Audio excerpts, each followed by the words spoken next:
Zdravím vás, kryptoinvestori, na mojom videu, na mojom kanáli CryptoInvest. Som veľmi rád, že ste prišli na toto dané videjko. Je to môj rezervný, alebo teda druhý kanál, kde proste robím videá, keď mám nejaký ten extra content, čiže keď sa mi chce spraviť video, alebo keď si nájdem na to čas a je zo pár správ, tak na to spravím, alebo sú to po väčšine také tie vyťahovačky z Patreon livestreamov. Moje meno je... Zameria to, dobre. Tomáš, hej, čítam tu na, že som úprimný a milý. Úprimný ja som niekedy príliš veľmi. Milý, no možno k cudzým ľuďom a k babkám, detkom, to určite áno, lebo pred nimi rešpekt mám jednoznačne, keďže ma tak vychovali, ale nie, musíme byť úprimní hlavne teda. Dobre, čo sa týka správ, dneska sa pozrieme teda na altcoiny, keďže na mojom hlavnom kanáli, tam rozoberáme Bitcoin, čiže aby ste si našli nejaké tie cukriky, zameráme sa dneska na zopár altcoinov, je to taký výcud tých týždenných správ, tých správ je veľa a oveľa viac, než ja tu naprezentujem, ale myslím si, že aspoň nejaký taký extra content sa celkovo zíde, alebo teda zo pár vecí, čo ja sa chcem vyjadriť k ním. Dobre, nejdeme sa pozerať na market skrz toho, že toto video je nahrávané trošička dopredu, čiže v piatok. Uvidíme, dúfame, že teda, že všetko je úplne na mesiaci. Dobre, my sa teda poďme zamerať na to, čo je veľmi dôležité. Čo je veľmi dôležité, sú správy. Čiže keď sa pozrieme na tie dôležité veci, ja som veľký fanda UFCčka, ja som celkovo veľký fanda športov a bojových športov takisto. A dávajte si bacha, vyzerá to tak, že ich Instagram a takisto aj Twitter kanál postoval a pušoval nejaké divné veci, promovali sa tam nejaké, zase kryptomeny, predpokladám, že scam, alebo teda predpokladal som, že scam a je to predsa len scam, čiže treba si dávať bacha na takéto dané veci. Viem, že ono sa to zdá ako úplná banalita, ale proste trafíte niekedy e-mail alebo stránku, kde to vyzerá veľmi realisticky. Môj Discord kanál, alebo aj na Twitteri viem, že bol taký podobný účet ako ja a proste, hej, tí scamery si nájdu a vďaka AI to už vôbec nie je ťažké vytvoriť taký profil, že vyzerá úplne ako ja a písal tak ako ja. Čiže dávajte si bacha, nebudem promovať, ani nikto vám nedá proste peniaze zadarmo, len tak, že by vám dal peniaze zadarmo. Čiže neriešte to určite, ak vás budem chcieť informovať, zatiaľ teda vďaka aj môjmu niekedy nie úplne najideálnejšiemu prejavu, tak to môže byť do budúcnosti celkovo dobrá vec skrz toho, že ten AI, myslím si, že minimálne s mojou rečou bude mať problém, lebo v kúse niečo vyťahnem. Čiže len také upozornenie na začiatok, poďme teda na ďalšie správy, ďalšie dôležité správy. Kraken, čo ináč Kraken, ja napríklad ju nepoužívam, mám Kraken, ale Kraken je vynikajúca burza, veľmi známa, veľmi veľká, bola niekedy v Anglicku a hlavne teda v Amerike, keďže oni majú, mám taký pocit, že základnú stále ešte v Amerike, a možno to aj už nie je pravda, ale viem, že tam boli vytvorení, tam boli stvorení a veľké zameranie práve mali na Ameriku a boli z tých prvých spoločností, ktorí potom následne sa pozreli aj na Európu a začali poskytovať tie prostriedky aj Európanom, alebo tú svoju burzu aj Európanom. Veľa ľudí ich majú aj svoju vlastnú trading burzu, čiže oni si prechádzajú takým tým svojim procesom. A vyzerá tam stále lepšie a lepšie a Kraken práve predstavil staking produkt pre amerických klientov. Vynikajúca parádna vec, oni pred 2 rokmi alebo pred rokom tam proste prestali ponúkať ten staking service pre všetkých klientov skrz regulácií, skrz problémov regulácií. Teraz ten Kraken Pro tam ponúka jednak aj trading príležitosti a takisto je tam teda aj ponúka, aj najnovšia ponúka až 17 kryptomien tam vedete stakeovať. Čiže tí, čo nemáte alebo hľadáte nejakú zaujímavú burzu, Kraken je predsa len zaujímavá burza, hlavne teda pre viacerých Američanov, určite by sme ju teda mali sledovať.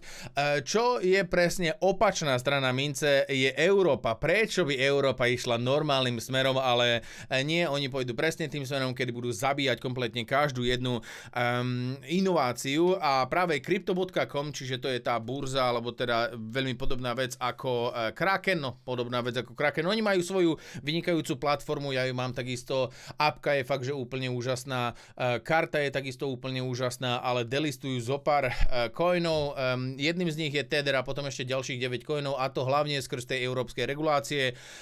Toto je taká tá klasika, hej, že každý, kto bude chcieť robiť biznis s Európou, tak bude to musieť robiť. Otázne je, že ako veľmi relevantná bude Európa pre kryptopriaznivcov. Zatiaľ tá mica, akože nie je to nejaký problém, lebo čo delistujú, tak nie sú až také najdôležitejšie veci, ale predsa len, hej, možno niekto využíva DAI, možno niekto využíva Pax dolár, možno využíva niekto Pax Gold, PayPal USDT, Wrap Bitcoin, hej, Stake ETH alebo Stake Solana, čiže toto sú kryptomeny, ktoré budú delistované alebo teda odstránené z burzy pre Európanov do 31. marca, čiže musia sa toho pozbavovať. O tom informuje crypto.com a otázne je, že koľko búrs o tom neinformuje. Zatiaľ, čo som videl teda správy, vyzerá to tak, že tieto veci musia, ja som si myslel, že musia to splniť, alebo tieto podmienky musia splniť okamžite do roku 2025. Mali tam nejaké regulácie, ktoré museli spraviť už do začiatku roka, ale skôr to teda vyzerá tak, že veľa tých vecí je do konca januára, následne február, následne marec, ale proste hej, nič príjemné pre nás a potom sa čudujú, že prečo si obchádzame a hľadáme nejaké cestičky na iné zaujímavejšie burzy. Coinbase, tí takisto spravili taký vynikajúci report, v ktorom naznačili jednoznačne, že mobilné peňaženky zažívajú úplný boom v 4. kvartáli roku 2024 a budú zažívať ešte oveľa väčší boom v ďalších rokoch. Ako si môžete všimnúť, tá aktivita je úplne šialená, ten náraz na tých peňaženkách je bláznivý a práve preto, a myslím si, že len preto, alebo teda z veľkej časti, a ja som o tom aj rozprával už na začiatku roku 2024 a hlavne keď som začal využívať stále viac a viac DeFi na Solane, a to vďaka peňaženke Phantom, ktorý proste neviem, či sa čisto zamerali alebo čisto budovali tú peňaženku tak, aby bola vytvorená pre telefóny, ale proste tie peňaženky spravili obrovský skok dopredu, čo sa týka využívateľnosti a používateľnosti. Prakticky pred niekoľkými rokmi alebo pred niekoľkými aj mesiacmi som si nevedel predstaviť, že by ste vedeli fungovať na kryptomarkete bez toho, aby som mal, alebo teda minimálne ja, aby som nemal počítač. Lebo počítač je fakt, že extrémne dôležitá vec pre mňa, jednak aj na výskum, aj na grafy, aj na sledovanie, aj na peňaženky, aj na burzy, aj na všetko. Ale proste, a hlavne teda bolo to veľkým môjim plusovým bodom ten počítač práve na využívanie DeFi. Odkedy ale sa viac motám na Solane chaine, stačí vám jedna peňaženka na telefóne a vy tam viete využiť kompletne všetko, keďže vás to aj hádže na tie stránky, ktoré sú preferované, ktoré sú vynikajúce, ktoré sú používané na Solana chaine a práve preto je tam taký obrovský progres, čo sa týka Solany a myslím si, že by mohol aj celkovo naďalej napredovať a práve preto všetky projekty, ktoré budú mať niečo spoločné alebo budú veľmi podobné Solane, tak budú narastať. A tým najväčším konkurentom je asi Sui, keďže o E3 sa zatiaľ teda nemôžeme baviť ani o BNBčku skrz toho, že tie nemajú nejakú novú peňaženku, ktorá by to takto dokázala rozbehnúť ako Phantom peňaženka a mám taký pocit, že Phantomu môžeme ďakovať veľa a že veľa ľudí, alebo teda veľa developerov by si malo zobrať príklad práve s Phantom. A v Sui sa asi ani tým teda netajili, neviem, nepovedali to, že to skopírovali, ale keď pôjdete na Sui peňaženku, keď viete ovládať Phantom, budete vedieť ovládať Sui sieť len taký fukot, hlavne teda keď využívate Sui peňaženku, alebo teda Sui wallet. No a následne Sui, Aptos a Sei zažívajú celkovo dosť veľký boom, respektíve Aptos ani príliš veľmi nie, Sei takisto príliš veľmi nie, ale Sui jednoznačne áno, keďže tá valuácia, ako si môžete všimnúť na tých burzách, na decentralizovaných burzách je úplne šialená. Sui je na extrémne významných a pozitívnych hodnotách, prakticky sa drží tej hodnoty 4,16 a keď sa pozrieme na graf, tak pozrite sa, ako vysoko sme dokázali vystreliť. Kdežto napríklad Aptos, ten už až taký veľký víťaz nie je a takisto Sei, mám ho na druhej záložke. Sei takisto nejako príliš veľmi neletí smerom hore, hej, čiže je tu stagnácia. Je tu potenciál aj na Aptose, aj na Sui, aj, no tak na Sui, čo sa grafu týka, ešte treba si možno trošička počkať, aj na Sei, ale jednoznačne vidno to, že kvôli čomu je ten obrovský nárast. A ten nárast je kvôli DEX volume. Ničomu inému, ja to rozprávam už rokúce, keďže som tu už na tomto danom kanáli 5 rokov, čiže určite ďakujem veľmi pekne za podporu. Aj keď na YouTube som trošička viac, ale rozprávam to už rokúce, že keď máme nejaký blue chip coin, čiže máme, alebo teda blue chip sieť, Ether, BNB, Aptos, Sui, Sei, Quantum, milión ďalších, pokiaľ nemajú extrémne dobrú peňaženku a extrémne dobrú nejakú DEX platformy, tak ten projekt tam nebude žiť. Hej. A vidno to aj na Aptose, že majú síce už začiatky celkovo dosť dobré, čo sa dexov týka, ale peňaženka by mohla byť trošička lepšia, aspoň teda podľa mňa to isté aj Sui. Sui je prakticky vynikajúca, Sei, hej, má takú veľmi podobnú vec ako Aptos, ale toto sa mi už veľmi nechce veriť, že trading volume na Bluefine je oveľa väčší a lepší než na Drifte. Akože čo sa týka Driftu, možno áno, lebo Drift nie je tá najväčšia trading burza, ktorá je decentralizovaná trading burza na Solane, ale Bluefin alebo Bluefin, neviem, jak sa oni volajú presne. Bluefin, Blue niečo, proste to je jedno.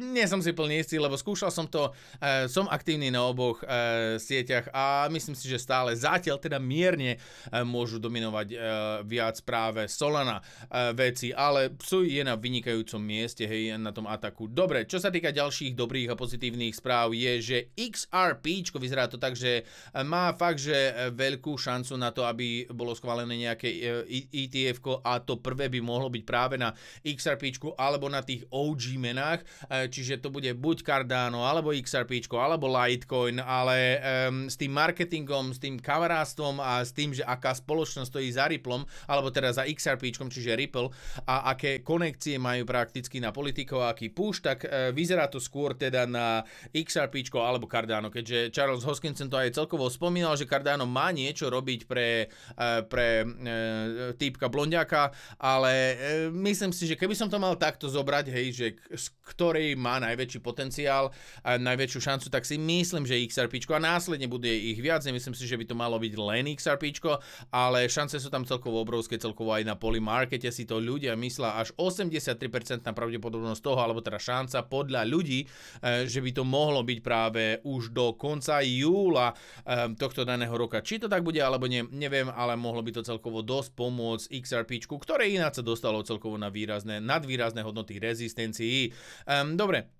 Čo sa týka Solany, tak Solana takisto, hej, rozpráva sa a šepká sa o tom, že by mohla dostávať nejaký ten boost a nápady okolo ETF-ka. Ja celkovo nie som príliš veľký zástanca toho, lebo na čo nám to je, ale ona dostáva boost, alebo dostane boost a minimálne nejaké tie injekcie aj od ostatných kreditorov a spoločností, ktorí tam zainvestujú alebo kde by sa mohlo preinvestovať do Solana chainu a do rôznych projektov 1,3 miliardy dolárov. Čiže celkovo asi tým najhorúcejším zemiakom sú RVAčka, takisto aj Deepin platformy, ktoré celkovo keď sa pozriete na správy u rôznych prominentných ľudí, tak rozprávajú hlavne teda BlackRock, hej, ten stále a dosť často rozprával práve o tokenizácii a o RVA, čiže toto by mohla byť celkovo dobrá správa aj pre Solanu. Myslím si, že či budú mať alebo nebudú mať nejaké tie ETF-ka, tak myslím si, že Solana je minimálne v tomto danom rane na veľmi, ale že veľmi dobrej ceste. Dobre, Chainlink takisto, hej, jeden z tých najúžasnejších oracles alebo najväčších oracles sieti, akú tu máme. Zatiaľ teda jednoznačne nemajú dominanciu, čo sa týka partnerstiev, spoluprác, napojenia a to, komu oni ponúkajú vlastne tie svoje oracle služby alebo ten chain. Čiže oni konkurenciu majú, ale nemajú veľkú. Akože proste oni sú jednoznačná dominanta na markete, tak tí prakticky majú dobrú správu, že Trump Media, alebo teda to Truth.fi, čiže to je tá Trumpová investičná firma, či čo to vlastne má byť, neviem, či je to firma, Trump Media proste.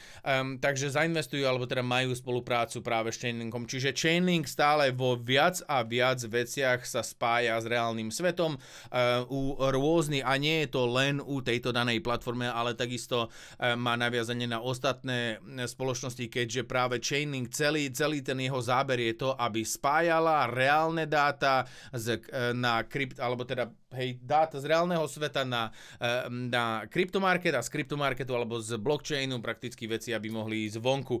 Ja paráda som našiel zhruba nejakých 25 eur vo vrecku, čiže už mám zarobené, idem zainvestovať do Chainlinku asi. No a následne máme tu aj správy ohľadom Cardana. Cardano is going to the moon. Cardano ide do ryti akurát, tak by som povedal už s prevačením.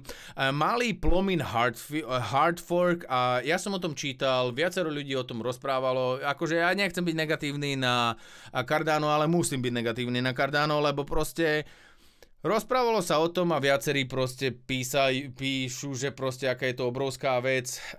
Je to obrovská vec, alebo teda je to veľká vec pre Cardano, kde sa veľa vecí neudialo. A takisto aj price akcia nebola úplne najšialenejšia za posledných zo pár rokov. Akože teraz sa im podarilo celkovo sa dostať z nejakého trablu a boli na $1 hodnote. Hej, robí sa tu nejaký ten flak, čiže keby prišlo otestovanie hodnoty 77 až 80 centov, tak by to nebol problém, ale proste mňa už hnevá normálne tie Cardano News, proste, hej, toto nie je žiadna prevratná vec, že Cardano predstavilo Decentralized Governance. Akože stále ten, kto má veľa Cardano, čo predpokladám, že Hoskinson, Cardano Foundation a neviem, kto ešte tam má tie tokeny, tak proste to, že je to decentralizované, je super, ale to, že vy tam so svojím hlasom nespravíte vôbec nič, je druhá vec. Čiže hej, ono má to svoje chyby, má to svoje muchy, toto tu malo byť na Cardane už dávno a zase nie je to nejaká taká šialená novinka, ktorá by bola niečo prevratná. Čiže dobre by bolo, keby Cardano prišlo s niečím fakt, že prevratným, zaujímavým, aby od Cardana sa kradli veci a nie, aby Cardano po 2 rokoch, po 3 rokoch, keď to má skoro každá druhá kryptomena nastavené, tak implementovala niečo, čo tu malo byť už dávno, hej, ale tak no, proste Cardano je také pomalšie. Čo sa týka Sonix, včera som dostal na live streame zo pár vecí ohľadom Sonixu, tak, alebo teda to je bývalý Phantom.